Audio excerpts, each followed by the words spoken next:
We are now joined by Coach Marcus Freeman and quarterback Riley Leonard and safety Xavier Watts from Notre Dame. As a reminder, the team locker room is also open at this time. Coach Freeman will make an opening statement, and then we'll open up the floor for questions. Coach Freeman?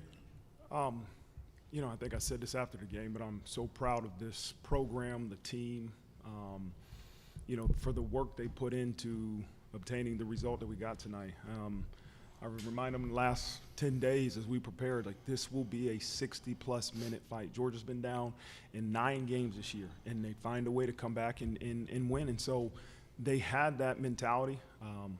Our coaches called the game aggressive. Our players executed, put everything on the line for this university and this football team, and I'm really proud of them. Proud of the way they handled, the events of the last 24 hours. And I want to make sure I send our condolences on behalf of our university and our football program to everyone that was affected by the tragedy. And, they had to be able to still get ready for this game with the natural emotions that come into each individual that happened after the tragedy. And so I'm proud of the way they prepared. They stayed steady, and they went out and they did a great job. And so with that, we'll open up for questions. Thanks. Please raise your hand, and we'll get a microphone to you. We'll start in the front row on the right side.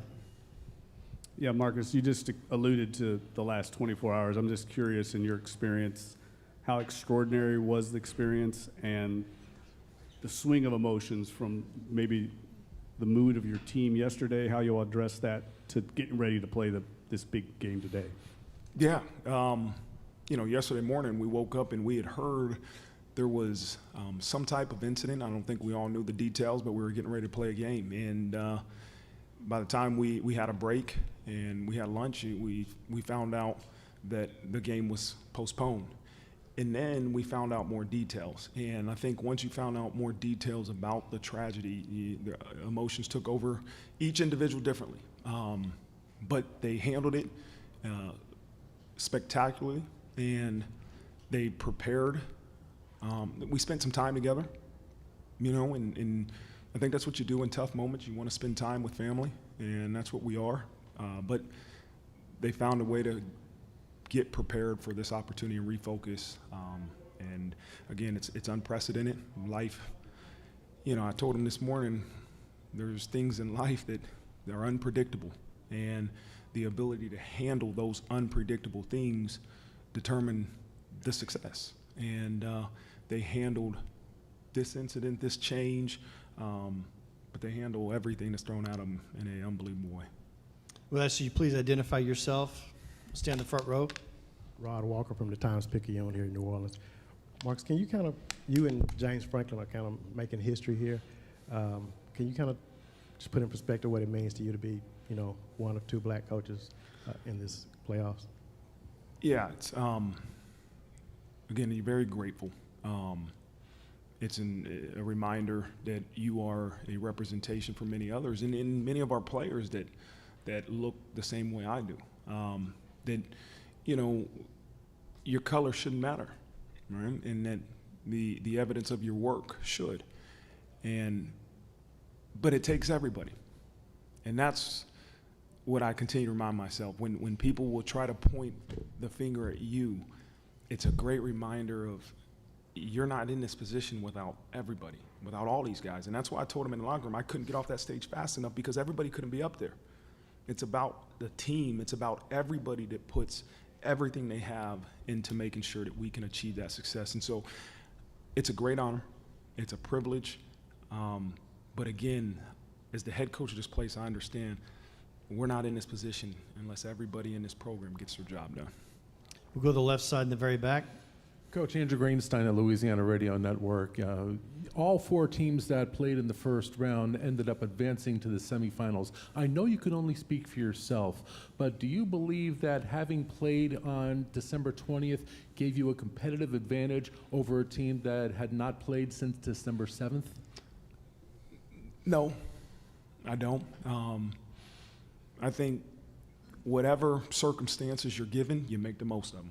And if we would have had a first round bye, I would have been the first one to say, hey, this is great for us. We didn't. It's great for us.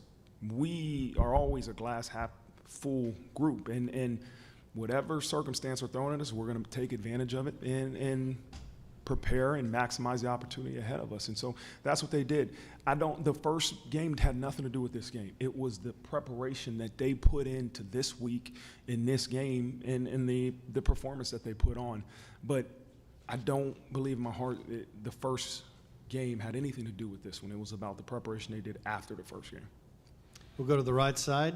Matt Baker with The Athletic. For either of the players, Coach Freeman talked about how hard it was for you guys to be able to refocus after yesterday.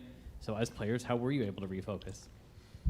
Obviously the events that occurred were very challenging, and I just want everybody to know that the Notre Dame family, every single person in our locker room is praying for those families that are out there. I also want to thank the New Orleans Police Department for responding the way they did and creating a safe environment for us to play today so quickly after the events.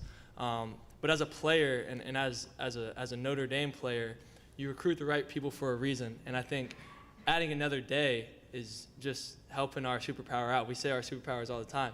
Our preparation and the character in our locker room, those are two intangible things that we have that we utilize. So to have an extra day, after we got done praying for all the families, I hit up my quarterback coach and said, all right, can we watch some film tonight? Like I watched a whole, I got 4 or 5 more hours of film study. We had another day of walkthrough. That's our superpower, is our preparation, and I think it definitely paid off today. I'll go to the left side. Coach Freeman, Jack Sobel with Blue and Gold Illustrated. You mentioned the coaches calling the game aggressively, like the 4th down call towards the end, deep in your own territory. Can you kind of explain the logic behind that one? And then with the aggressiveness as a whole, like how did that help you win tonight? And how did that kind of help you get here to this point? Yeah, Jack, it's a mentality. That situation that happened in the 4th quarter was something we practiced, and I think the performance is a reflection of that. We had a lot of confidence in the ability to be able to do that, and we had a plan, and that's the aggressiveness in terms of our preparation that I want our program to have, and again, out there when it matters the most. And so that's got to be one of our edges, right, is that we are going to be an aggressive group and not fear making mistakes, not fear, hey, it didn't go your way. We went for it on 4th and 1. We didn't execute. Okay, here we go, defense, and they got to stop. And so that's how I want this group to attack our preparation and attack performance when we have the opportunity. Real quick, he's being humble. That was completely his play, and we were going to do it a different way like 2 days ago. And then he flipped it, and we executed it that way, and it worked. It's our so play. he's being humble Our like play. all throughout the year. All right, yeah, you know this guy, but I'll say it for him. Great call, great execution. We'll go to the right side.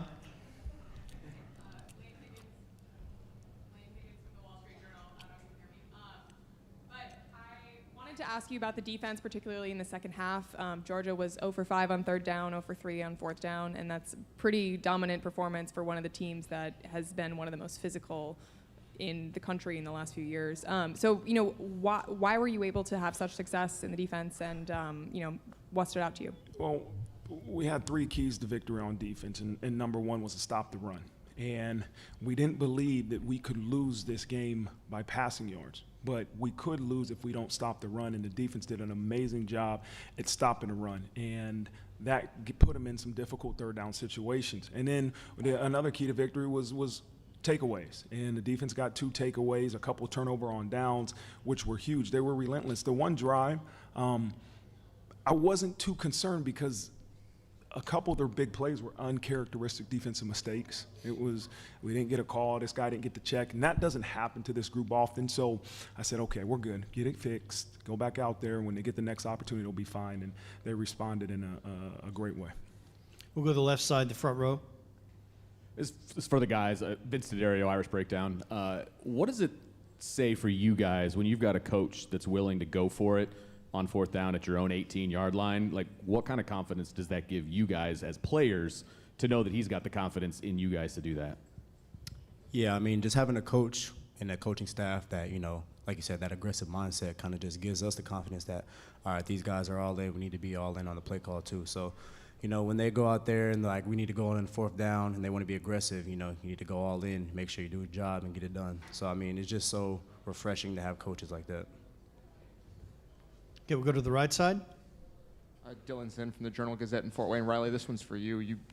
Mike Denbrock said this week there was going to be a physical price to pay to win this game, and you said something similar. Just how did you feel that your team paid that price, and especially that run where you kind of fell end over end at the end there? Yeah, yeah. I mean, everybody keeps telling me stop doing that, and then I did it, and it worked out today. So, Stop. like, and plus we're in the playoffs, so it's like, all right, you know, put your body on the line. But pretty much, like, that's my mindset going into every game. Like, everybody else going to put their body on the line. I'm going to do it right there with them. It was going to be a physical matchup. Our number one key to victory was to win the line of scrimmage on both sides of the ball, and that's exactly what we did. We knew if we could, you know, establish ourselves up front, we were going to have a chance at this thing. And, you know, they're a very physical group. They brought a lot of pressure today, but I think we handled it pretty well. And, you know, stay behind the chains early in the game, then, you know, kind of figured it out a little bit. You know, I was struggling in the passing game, but shoot, that opens up the run game. We were able to utilize our abilities and execute when it mattered. Go to the right side, second row. Coach Matt Miguez with ESPN Southwest Louisiana. Points were at a premium early on in the game, and then in 54 seconds, your team scored 20 points. Talk about, you know, that swing, and then your message at halftime to kind of keep your foot on the gas and keep finding the way to score those points. Yeah, it was a heavyweight fight. The entire game was, but that first half, it was 3-3. You know, first of all, Mitch Jeter did an amazing job today with field goals, his confidence. He had a great week of prep. And then it becomes 6-3 us. And the forced fumble right before half, and then our offense being aggressive and opportunistic and capitalizing off of that as we go into half was huge. And what we didn't want to do, I think it was a 10-point lead at half. I didn't want to survive. And I think that's the natural tendency in a big game. You're up 10 versus a really good team to say, let's survive. No, let's be aggressive. Now, I didn't know we were going to come out of the locker room and score a kickoff return touchdown, but that helped. And again, that middle eight is something we often talk about, and the ability to close the half in that way and to start the half. The second half with a kickoff return touchdown was huge for the outcome of the game. We'll go to the left side, front row. Yeah, Nick Douglas here. This is a question for Xavier and for Coach. In a game where, you know, points came at a premium, what does it say to hold a top team, specifically an SEC team, to 10 points through your defensive and through your special teams efforts? Yeah, I mean, I just think it speaks, you know, to our defense as a whole. You know, we go out there, we want to make sure we don't give up points, but you know, some things happen. Like you said, we kind of break down the defense, giving up points. You know, we don't want to let that happen. But like you said, just holding a team like that, you know, they have some talented players. So holding a team like that to, you know, 10 points, low amount, you know, is pretty good for our sakes. Obviously, you don't want to give up any. But, you know, just really, you know, proud of the performance we put up, and obviously complimentary football with special teams. You know, J2 taking that kickoff out of halftime was really awesome. Just a good momentum swing, and it gives everybody juice. So. Yeah, I love the way this group responds. You know, there was a couple big plays that Georgia made. They're a really good team and a good offense. And this group just responds, and we always say reload. Like, this play is the only thing that matters. That's the only thing consistent in a game, is that this play is the only thing that matters. And what you see is, you know, if somebody gives up the big play, they're able to reload and get their minds right for this play. And that was a reflection of the red zone defense, the big fourth down stops. You know, it's a great group. They got great leadership, great players, and, you know, they're doing a heck of a job. We'll stay on the left side in the back. Hey, Coach, back here, Jared Paul Joseph with the WGNO here in New Orleans. Considering everything that did happen in the last day or so, you have two players on your defense, Jaden Osbury and Jordan Clark, Louisiana guys, and one has a pass deflection, one has a fumble recovery. What do you think it says about them and their ability to be able to still come out and make plays considering something happening in their home state? Yeah, they were extremely excited to come home and perform.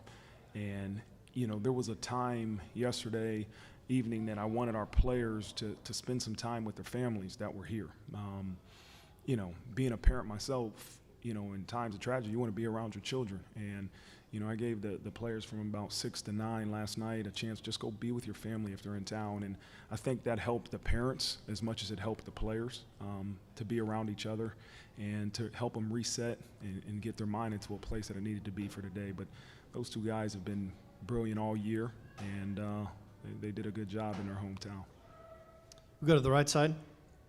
How you doing, Coach? I'm Chase Gisper with the Daily Star here in Hammond, Louisiana.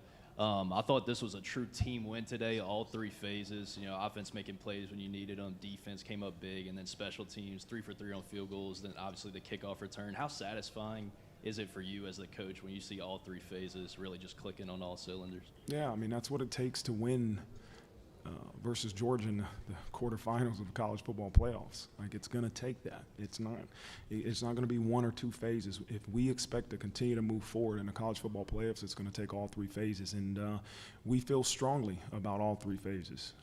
But that's what it's going to take. And it was a great performance today. And now we got to get some things cleaned up, find a way to get better in this week of practice. And then we got another opportunity to go out there and perform in all 3 phases here on January 9th, I think, here at the Orange Bowl. Stay on the right side in the back. WSBT. I know you're going to turn the page quickly on this, but there are a lot of Notre Dame fans that have been looking forward to a win of this magnitude for a very long time. I'm curious if you sense that when you talk to fans, just how big of a game this is for Notre Dame as a program, and then just personally, how much pride do you take in what you guys have been able to do thus far this year? You know, Pete, the passion that Notre Dame fans have for this place and this football program is tremendous, and that's why a lot of us are here. We want to be at a place that has high expectations, that their fans are passionate about it, the administration and everybody's aligned in terms of putting all their efforts into helping this place succeed. And so it's an honor, you know, and we want it as bad as our fans want it. But what you want doesn't matter. It's what you're willing to do. And that's what we got to continue to focus on, the work that it takes to achieve that outcome that we all want so badly. And so, you know, we're going to get back to work. You know, me and Pete, we're going to get on this plane. Let's watch it and find ways to improve and look at the schedule. I might give them tomorrow off maybe, you know, give them a chance to reset. But we got to start game planning for a tough opponent. I saw a little bit of the Penn State game, and listen, it's going to be a great challenge for us. But I'm excited for it. Go on the left side in the back. Hey, Marcus. John Sokoloff with WGNO here in New Orleans. What does it mean to you to be able to make history here in New Orleans by, you know, winning college football playoff quarterfinal game, being one of the first teams to ever do it in the sport's history? What does it mean to you to be able to do that here in New Orleans? You know, it's an honor. This isn't about me, and I try to make sure that's clear. Like, I'm blessed to be in a position to be the leader of this program, but I am blessed to be around some of the greatest individuals that you could ask for. And these individuals all commit to this place no matter what their role is. And they give everything they can to seeing us have that success. And I'm a part of it.